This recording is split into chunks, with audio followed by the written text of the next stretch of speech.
Let's actually jump into some questions about the recruiting industry a little bit. I Sure. think so people, a lot of my audience is people getting into technology and stepping into that space. So they might not even know what the recruiting industry, like how it works. Can you give us, 30-second overview or a couple minutes overview of what the industry 30 looks like? seconds. I could Yeah. run 2 days on this subject. Oh, So okay. the way the recruiting, and no, it's okay. I'll give the quick one too, as best as I can. When it comes to recruiters, there are really two core kinds of recruiters. There are internal recruiters that work for a business. So you might Mm-hmm. have a whole team, 100, for instance, at Nike, they probably have, I don't know, 200 internal recruiters that help to constantly feed the openings at Nike. And so Okay. they're employed by Nike and they tend not to get paid on commission. It's their job to source and screen candidates, and they're given different either functional roles that they always oversee, or they're given specific managers or divisions that they're responsible for. So they might have 40 or 50 people that are running technology, and then another 30 or 20 or 30 that are running accounting, and so on and so forth. And then you have agency recruiting. And agency recruiting can be divided into a couple different groups, but agency recruiting just means that a recruiter is paid a fee by the client, not by the candidate. Okay. And the client is the company that wants to hire someone. And they're typically given, not always, but the most common way that a recruiter is paid is they're paid a percentage of the person who is hired, their first year salary.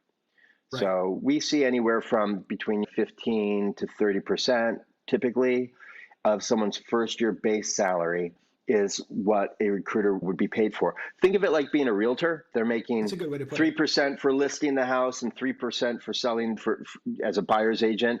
A recruiter typically at an agency might be doing one or both of those functions, but instead of 6% of $1 million home, right, they might be making 20% of $150,000 salary. So they might get $30,000 for identifying and placing that candidate.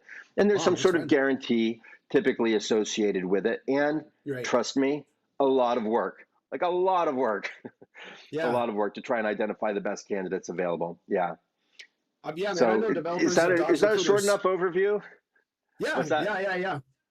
That's totally short. That was good, man. I was going to say, I know developers that dodge recruiters all day. They won't even chat. So getting through that level of person is trying to even get a hold of someone is a whole thing, probably. So that's wild. Yeah, absolutely. It's really, we're in what we call a candidate market, meaning that the candidates are the ones that have more control, particularly in Salesforce, not in the hotel industry, not in the Right. restaurant industry right now. But if you're a developer or an architect, even a PM or BA where there's high demand, or an AE, an account executive in the Salesforce market right now, the demand is really high. There are more candidates than there are, there are more jobs than there are candidates. That ratchets up the cost of employment Mhm. for the companies. They need to pay more to be more attractive. They need to offer better benefits to be more attractive, and really pull people from the passive candidate pool. And the passive candidates, those are the people who are not on the job boards. And at any given Right. time, Josh, typically it's around 18% of the population is on the job boards at any given time, Okay. meaning that they're actively open to either looking for new employment, or they are unemployed looking for new employment. But we don't see a lot of folks who are, I would say, citizens or green card holders in the United States who are on the job boards that much looking for work. They're typically employed, and a lot of them are pretty happy. They get inundated, 20 calls a day. It can get exhausting for them. Sure. Yeah, and probably for you, man, being ghosted is no fun, no matter what side of that you're on.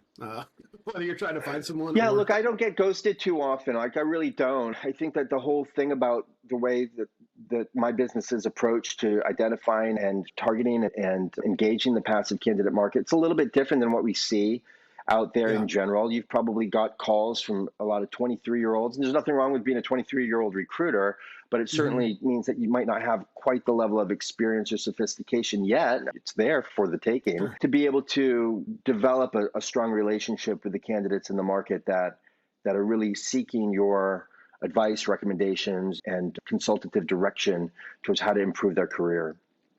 Right.